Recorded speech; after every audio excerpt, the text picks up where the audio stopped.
जय हिंद दोस्तों, आज आपके सवालों के जवाब लेकर आए हैं। हमारे साथ हैं JWO नलिन तलवार जी हैं, जो कि सबका सैनिक संघर्ष कमेटी के नेशनल स्पोक पर्सन हैं और जनरल सेक्रेटरी हैं FBA के। तो दोस्तों, जैसा कि इनका क्या अनुभव रहा है, काफी पिछले 10 सालों से OROP की लड़ाई लड़ी जा रही है।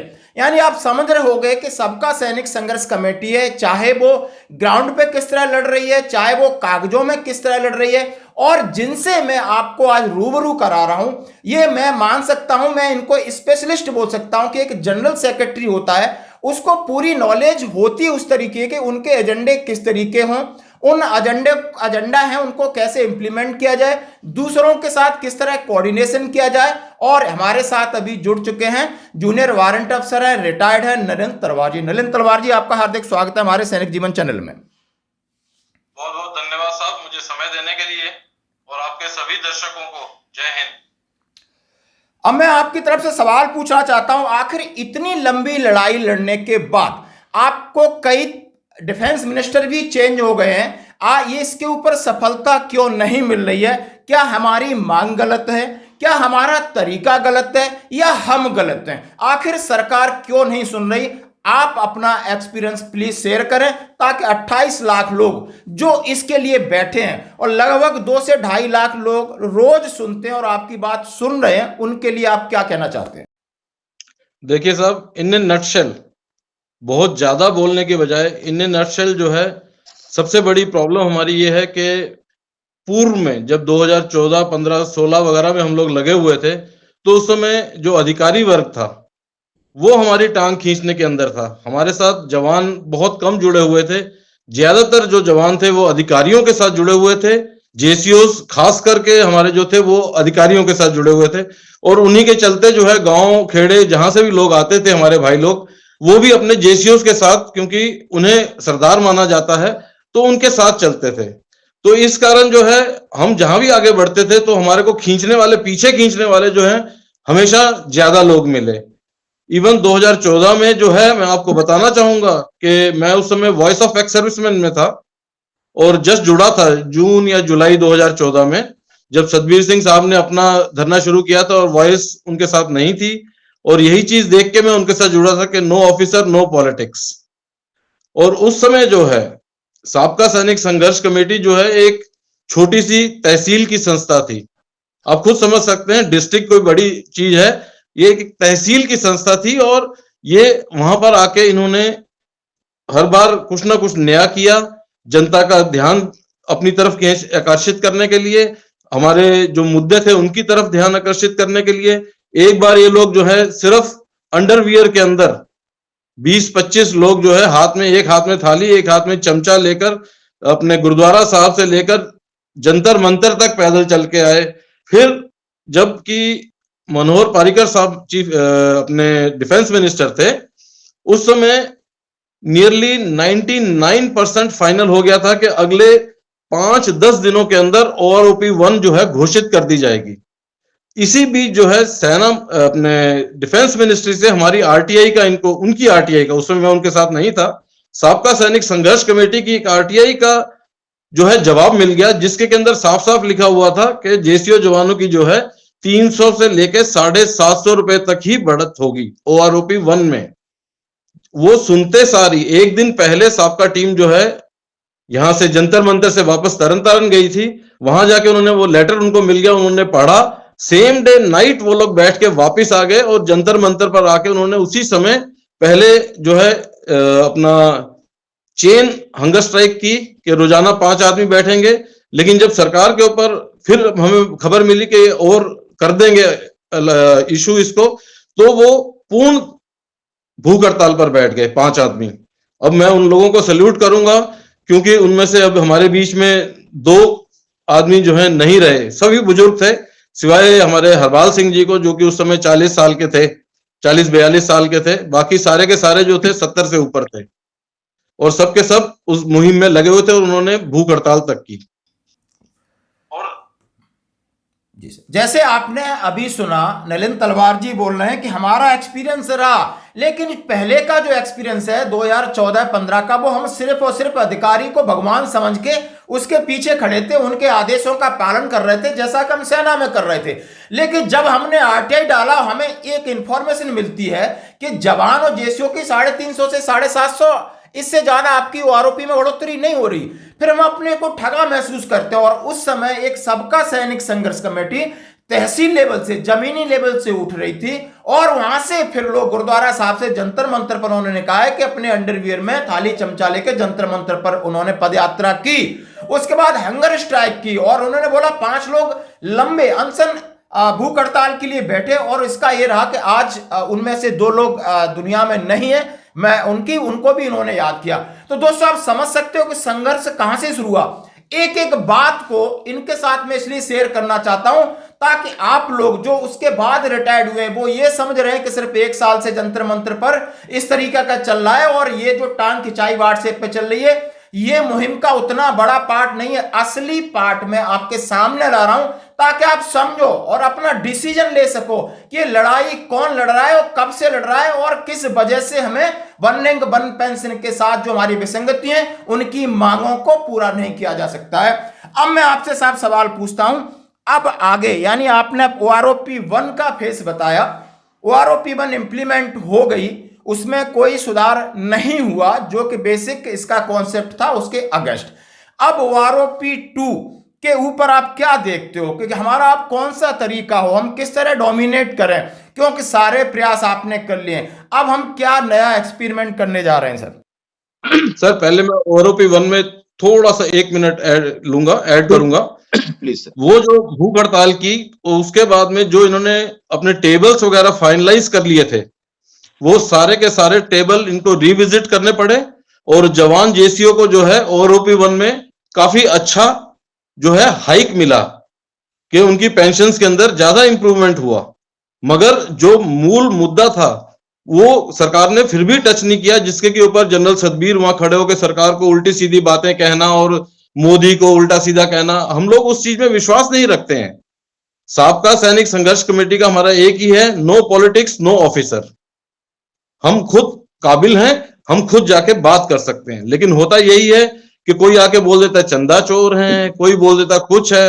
अरे भाई, कोई आदमी हमें एक आदमी बता दीजिए कि साबका सैनिक संघर्ष कमेटी के इस 1 साल के धरने के अंदर क्या किसी ने ऐसा देखा कि लोग पर्ची लेके घूम रहे हैं कि भाई आए हो तो पर्ची दो। हम चाय पूछते हैं, पर्ची के लिए वो लोग पूछते हैं कि साहब पैसा कौन लेगा। मैंने कहा भाई मैं नहीं लेता हूं, वो आदमी पर्ची काटता, आप देना चाहते हैं जाइए ले लीजिए।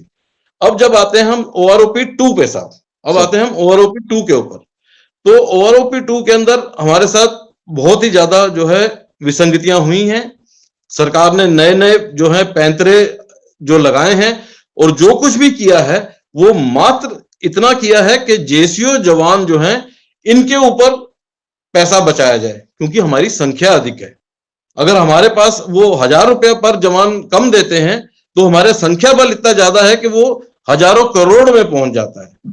और उन्होंने किनको खुश किया? अधिकारियों को, जो कि वो सेना में भी करते हैं। असली फौज के अंदर भी यही होता है कि अधिकारियों को खुश करो, वो जवानों को कंट्रोल कर लें। लेकिन इस जो हमने, मेरा जो 10 साल का एक्सपीरियंस है उसके अंदर करीब 8 साल, पूरे 8 साल हम लोगों ने जो लगाए हैं वो लगाए हैं अपने जेसीओ जवानों को अधिकारियों के चुंगल से छुड़ाने में। जबकि पहले ऐसे था 5 से 10% ऐसे थे जो अधिकारियों के साथ नहीं थे। आज की डेट में अभी भी हैं, भक्त हैं अभी भी, लेकिन 80% तक जो जेसीओ जवान हैं वो समझ चुके हैं कि नहीं भाई, जिन्होंने फौज में रहते हमारा कुछ नहीं किया, रिटायर होने के बाद हमारी क्या सेवा करेंगे, वो क्या हमारा भला चाहेंगे। जब उन्होंने देख लिया कि यहां कुछ बोलते हैं, जब अंदर जाते हैं तो किसी जेसीओ जवान को साथ नहीं ले जाते हैं, अंदर जाके खुद बात करके आते हैं मिनिस्टरों के साथ, वहां पे जाके अपने मुद्दे आगे कर देते हैं, हमारे मुद्दे पीछे रह जाते हैं। यानी कि जवान खुश हैं, अधिकारी दुखी हैं, उन्हीं को तनख्वाह नहीं मिल रही है, जबकि सबसे कम पेमेंट तो जवानों को मिलती है। एक सिपाही को देखो, उसको क्या पेमेंट है, वो कैसे गुजारा करेगा। बेचारे को बाहर आकर एक गार्ड की नौकरी करनी पड़ती है। जो आदमी अंदर रह के पूरा टैंक खोल के वापस बंद कर दे, वो आदमी बाहर आके दुनाली पकड़ के वो एटीएम के बाहर खड़ा हुआ है। कितनी शर्म की बात है। ये हमारे लिए शर्म की बात नहीं है, ये शर्म की बात है सेना के लिए, ये शर्म की बात है इन नेताओं के लिए जो कि इस प्रकार का इन्होंने ट्रीटमेंट दिया कि आप देश के लिए जान दे रहे हैं, अगर आपकी किस्मत अच्छी है, आप जान बच जाती है आपकी और आप सही सलामत या अपंग होके बाहर आ जाते हैं, तो हम आपको नहीं पूछेंगे, आप अपना काम अपने आप करते हो, जैसे मर्जी निपटाओ। हमने आपकी जवानी चूस ली, अब आपका बुढ़ापा जो है आप खुद संभालो। दोस्तों, जैसा कि नलिन सर कह रहे हैं कि हमारी जो हंगर स्ट्राइक हुई उससे हमें ये हुआ कि OROP-1 इंप्लीमेंट होने से जैसे ही चार्ट निकलना था उससे पहले अमेंडमेंट हुआ और ये संज्ञान मनोहर पर्रिकर जी जो उस समय के रक्षा मंत्री जी थे उन्होंने लिया। अब बात उन्होंने हमेशा एक बहुत बड़ी बात कही जो सब शायद इस बात से समर्थन करेंगे, क्योंकि कोई भी गवर्नमेंट की फाइनेंशियल स्कीम इस तरीके से इंप्लीमेंट होती है तो जवानों को कम फायदा दिया जाता है, क्योंकि जवानों की जनसंख्या बहुत ज्यादा है और पेंशनर भी उसी तरीके से हैं, तो इनको 1 रुपया बढ़ेगा तो सरकार का करोड़ों रुपए जाता है और यदि अफसरों को 10 रुपए भी बढ़ा देते हैं तो उन्हें कोई फर्क नहीं पड़ता। और ये चाहते हैं, जानते हैं कि अभी JSU जवान, अभी जवानों की इंडिपेंडेंटली कोई बहुत बड़ी संस्था नहीं, बहुत बड़ा स्ट्राइक नहीं, बहुत बड़ा मूवमेंट नहीं है और ये अब सेना के अधिकारी उन्हें समझा लेंगे। ये उनके जो दिमाग में है एक चीज, उससे हमने पीछा छुड़ा लिया है इस मुहिम में, यानी 2024 में खड़े हैं। इसमें इनका कहना मतलब यही है कि हम सब जाग जाओ, एकजुट हो जाओ, हमें किसी अपने हक के लिए हम किसी के आगे हाथ नहीं जोड़ेंगे, अपने हक को हम जानेंगे, पहचानेंगे, समझेंगे और उसके लिए हम लड़ेंगे। और इसके लिए अब मैं आपकी तरफ से आगे के जो मेरे सवाल है इनके लिए कि अब यानी जो आपकी परसों मीटिंग हुई थी जंतर मंतर पर, आगे इसको आप क्या देखते हो और लोगों को क्या संदेश देना चाहते हैं सर, प्लीज।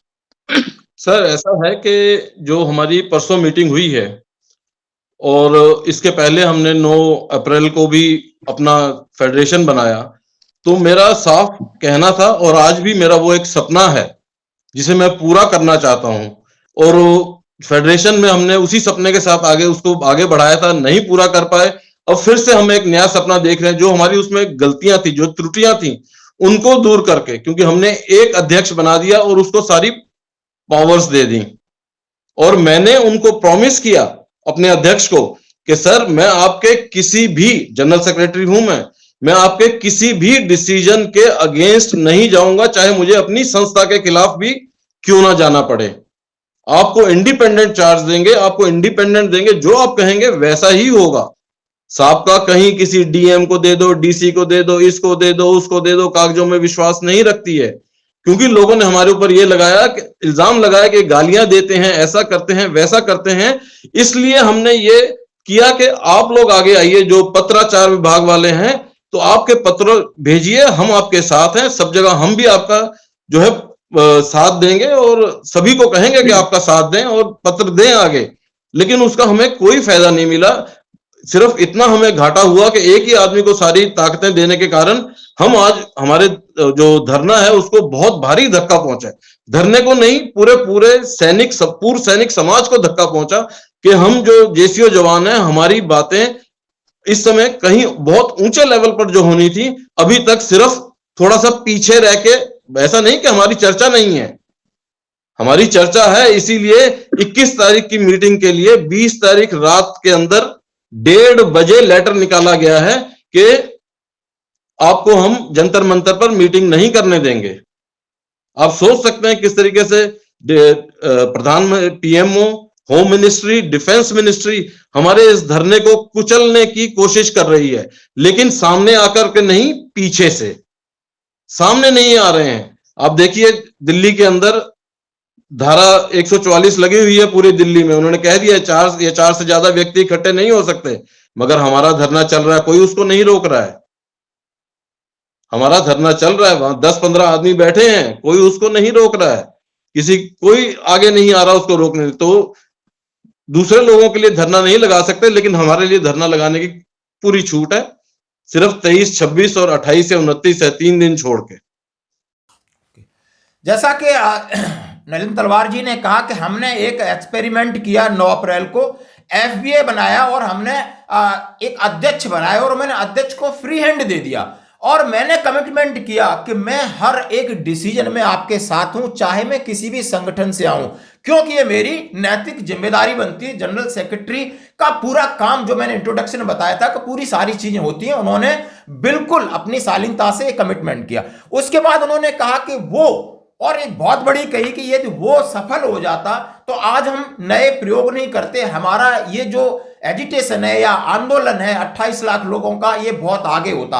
आज हम कहीं ना कहीं छींटा कसी के दौर में, उससे एक नुकसान हुआ, हम सेटबैक हुआ, लेकिन सब चीजों को भुला के उससे एक नया सबक लेके हमने 21 को जो हमने जंतर मंतर पर अपना एक मीटिंग की या डिस्कशन किया, उसमें हम इस तरीके का प्रयोग कर रहे हैं कि सबके जो भी रिप्रेजेंटेटिव हैं, उनके अध्यक्ष हैं, वो सब लोगों के होंगे और एक वर्किंग कमेटी होगी जो आगे मूव ऑन करेगी और आगे डिसीजन लेगी। बाकी इन्होंने कहा है कि नहीं अभी मैं अब इनसे पूछना चाहता हूं कि सर अभी समय कम है, कोड ऑफ कंडक्ट भी हो सकता है कि आम चुनाव भी आने वाले हैं, क्योंकि सरकार अपनी लोकप्रियता को बढ़ा रही है, देश में इस तरीके का मूवमेंट चला हुआ है, माहौल बन गया है, और माहौल बनना और इसको माहौल को किस तरह यूटिलाइज करना ये सरकार के पैतरे हैं, जैसे हम और सब आप भी समझते हैं इतना। तो अभी आपको जैसे आपने कहा है कि नहीं मैं 21 फरवरी को आप क्या करने वाले जंतर मंतर पे जब 1 साल पूरा हो रहा है?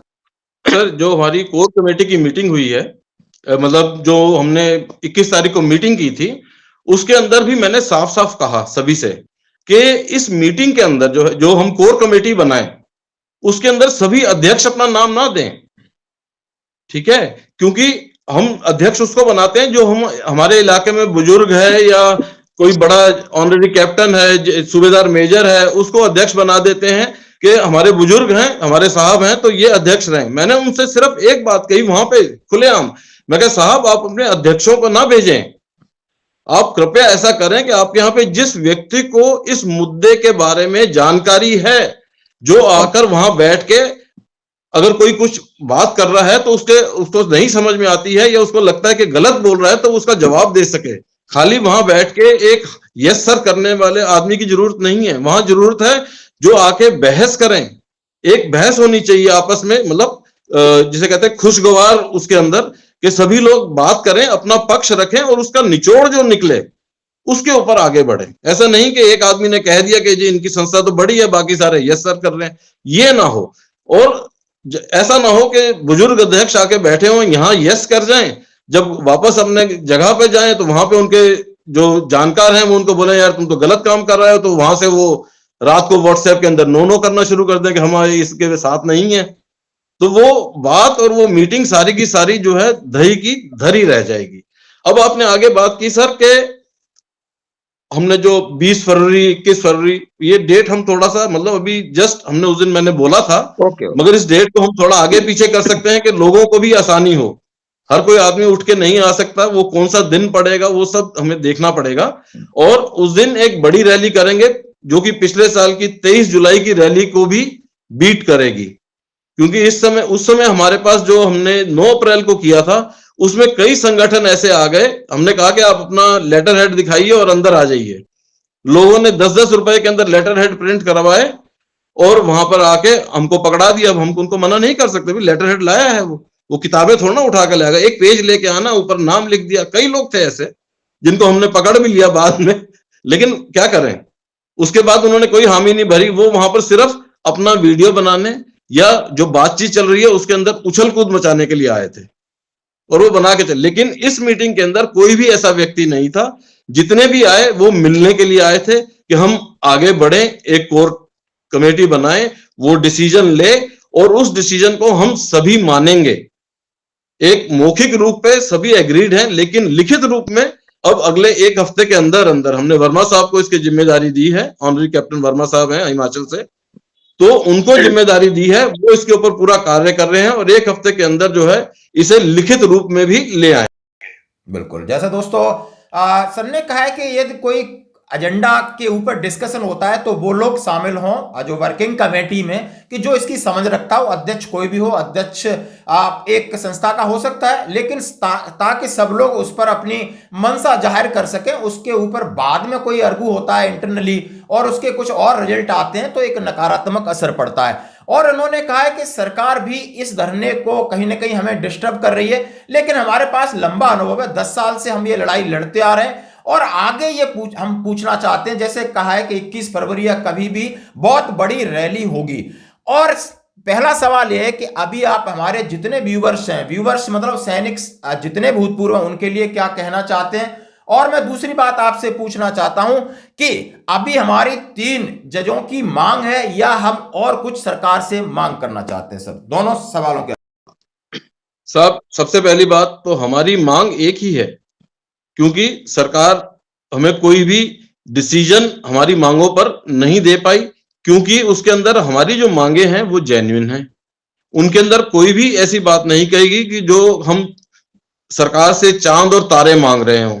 हम जमीनी हकीकत जो है और जो जरूरत है उसी की बातें हमने लिखी हैं, और सरकार ये जानती है कि किसी एक पॉइंट पे भी यस कहती है तो उसके हजारों करोड़ निकल जाएंगे। प्रधानमंत्री तो 60,000, 70,000, 90,000 करोड़ पता नहीं कहां तक पहुंचा दिया उन्होंने, कह नहीं सकते हम उनके लिए, वो बुजुर्ग हैं, बड़े हैं, वो कहां से फिगर्स लाते हैं वही जानते हैं, उसके बारे में नहीं बोलेंगे हम।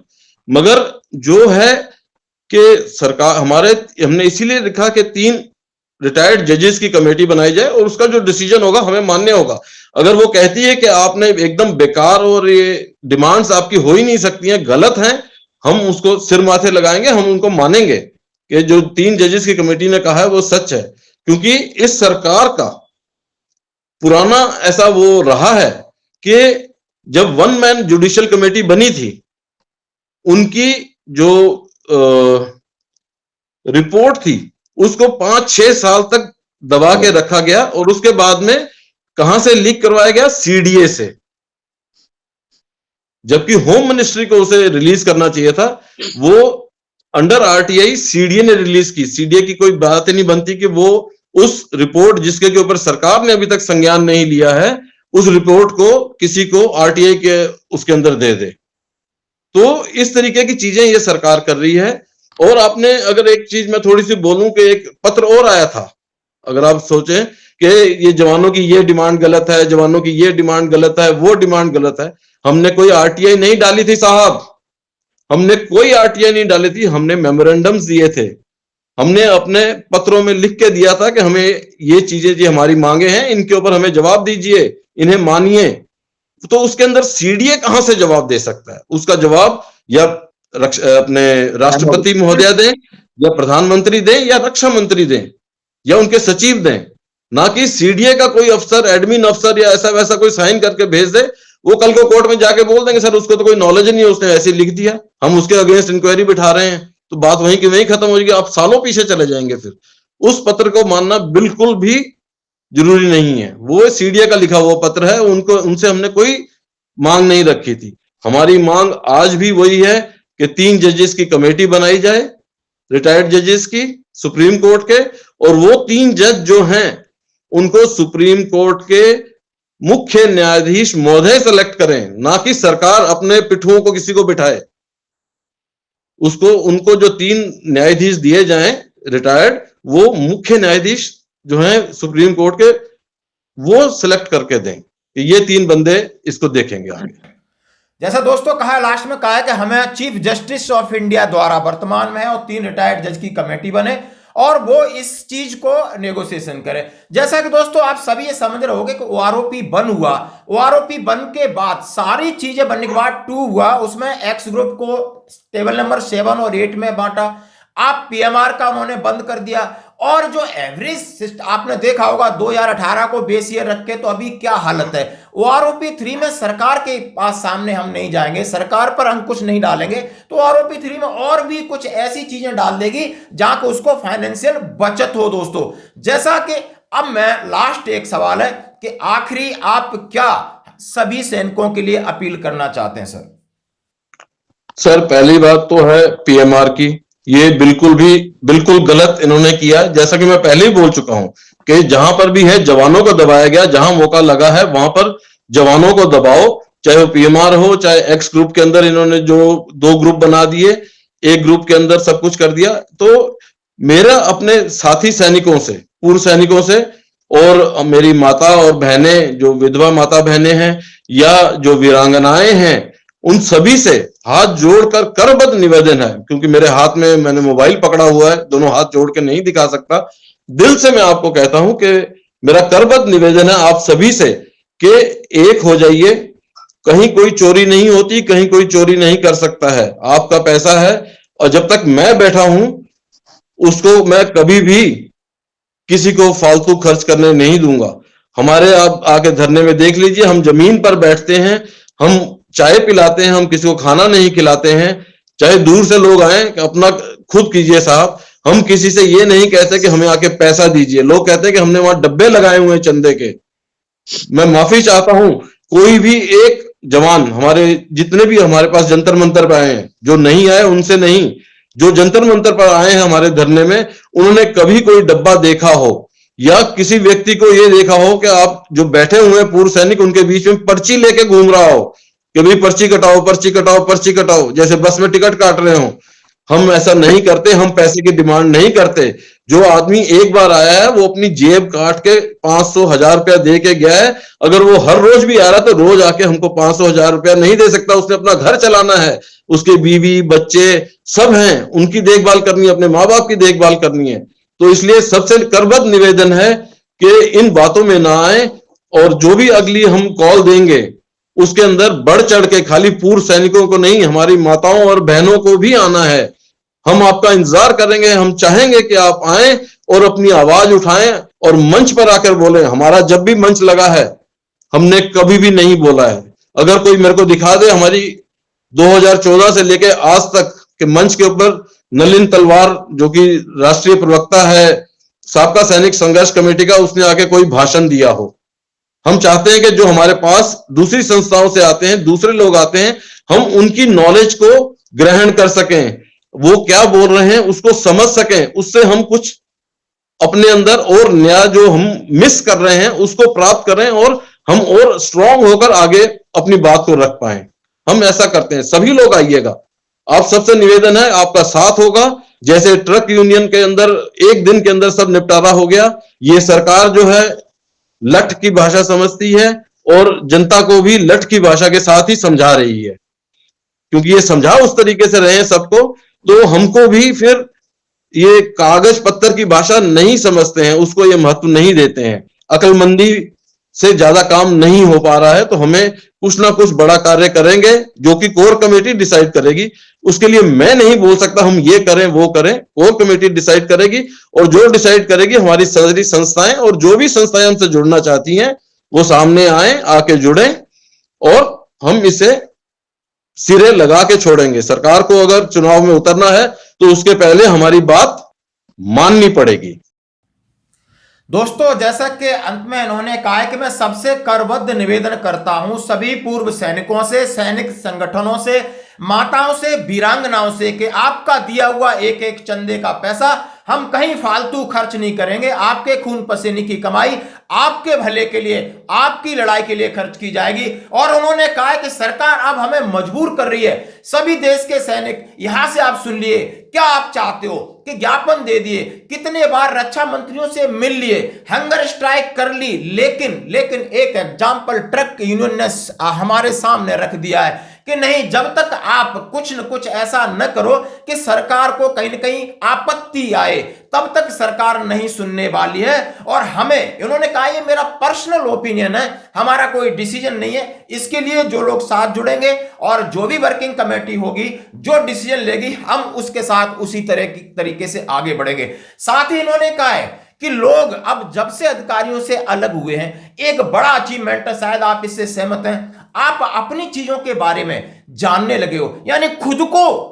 आप अपने आप को पहले से ज्यादा ताकतवर समझ रहे हो, आपकी अवेयरनेस बढ़ी है, जागरूकता बढ़ी है। देखो दोस्तों, पॉजिटिव और नेगेटिव चीजें चलती रहेंगी। ऐसे भी शख्स होंगे जो कहीं ना कहीं उस तरीके से नकारात्मक टिप्पणी करेंगे, उससे हमें भयभीत नहीं होना है, उससे हमें विचलित नहीं होना है। यदि आपने लंबा मार्ग प्रशस्त करना है तो आपने अपना गोल सेट करना है, आगे बढ़ना है, कारवां आपके साथ जुड़ता रहेगा। सर, हमारी शुभकामनाएं, हम भी आपके साथ हैं, आपकी आवाज में आवाज बन करके, और आप हमारे साथ जुड़े, बहुत बहुत धन्यवाद सर। धन्यवाद सर, जय हिंद।